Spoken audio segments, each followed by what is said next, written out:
तो जी हम चल दिए हैं मार्केट में, और मार्केट में देखिए जी बहुत अच्छी दुकानें सजी हुई है, माता रानी के सामान से चुनरिया भी बहुत अच्छी है। और ये देखिए जी, और हम पहुंच गए यहाँ पे जी घड़ी वाले की दुकान पे। और घड़ी मनप्रीत की जो घड़ी थी उसमें पिन डलवानी थी जी हमें, तो इसलिए दुकान पे आए जी घड़ी वाले के। और उनके भैया के पास में देखिए जी बहुत अच्छी अच्छी घड़ी रखी, बच्चों की भी है और बड़े बड़ों की भी है, पट्टे वाली भी है। और ये जो वैसे चैन वाली घड़ी होती है जी गोल्डन कलर की, ये भी है इनके पास में।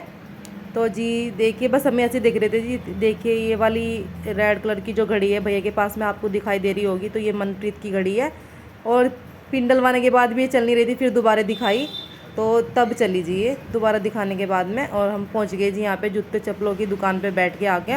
और ये देखिए जी दोनों बाप बेटे ये देखने लगे जी चप्पल और जूते भी पहनने हैं ना। तो जूते पहनने के लिए ये भैया को बता रहे थे कि किस तरह के जूते मुझे पहनने, और कंपनी के हिसाब से यानी काम के हिसाब से कौन से जूते अच्छे रहेंगे। तो जी आपस में ऐसे ही बात कर रहे थे ये, और मैं ऐसे ही खड़ी थी इनके पास में। तो जी देखिए जूते देखने लगे जी अब ये।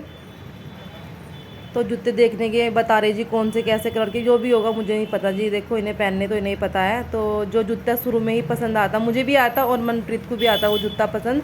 तो जी बाद में लास्ट में और फिर इन्होंने ली जी वे एक जोड़ी चप्पल भी वहीं से ले ली। इनको चलो चप्पल भी ले लेते हैं। मैंने कहा ठीक है आप जूते चप्पल दोनों ही ले लो, कोई दिक्कत नहीं। तो फाइनल हो गए हमारे जूते।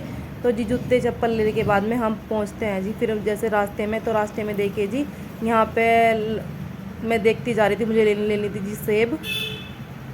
तो जी कुछ दूरी चलने के बाद में मुझे दिखाई दिया सेब का ठेला, तो मैंने कहा चलो सेब भी यहीं से ले लो। तो मैंने लीजिए यहाँ 1.5 किलो सेब। और फिर ये देखिए जी ये लगा है जी यहाँ पे रामलीला पंडाल। यहाँ पे 126वां रामलीला उत्सव मनाया जा रहा है जी। ये पंडाल का गेट है और अंदर से भी डेकोरेट बहुत अच्छा हो रहा जी ये। तो हम अंदर नहीं गए थे क्योंकि ये भी रामलीला स्टार्ट नहीं हुई थी। और ये देखिए जी हम आ गए पूजा की दुकान पे। पूजा की दुकान से कुछ लिया जी हमने।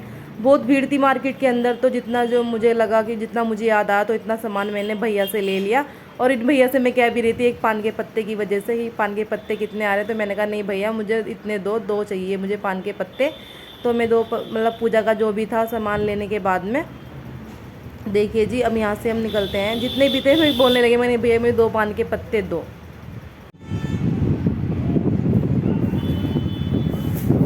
तो जी हम गए थे मार्केट, और मार्केट से लेके आए जी हम कुछ पूजा का सामान। तो पुरानी कहने की जी मैं कि पूरा सामान लेके आ गई मैं, जो कुछ बचा हुआ सामान है वो कल लेके आऊँगी जी मैं। जितना मुझे मिला मतलब मिला क्या जी, जितना लिएगा जल्दबाजी में मैंने इतना ले लिया जी, क्योंकि मार्केट में हो रही थी जी बहुत ज़्यादा भीड़।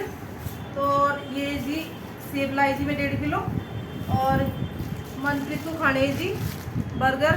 तो ये इस तरह के बनाते हैं जी हमारे यहाँ से, तो मैं इनके बनाऊँगी जी बर्गर। और धनिया पुदीना लाएंगे इसमें, ये रहा इसमें। और ये देखिए जी जूते कहाँ गए, जूते देखिए ये इधर देखो, ये जो मनप्रीत के पापा के आए थे जूते, और ये देखो उन जूतों को पहनकर लेट गया जी तो मतलब इसे पूरा शौक लग रहा बड़े बड़े जूते पहनने का।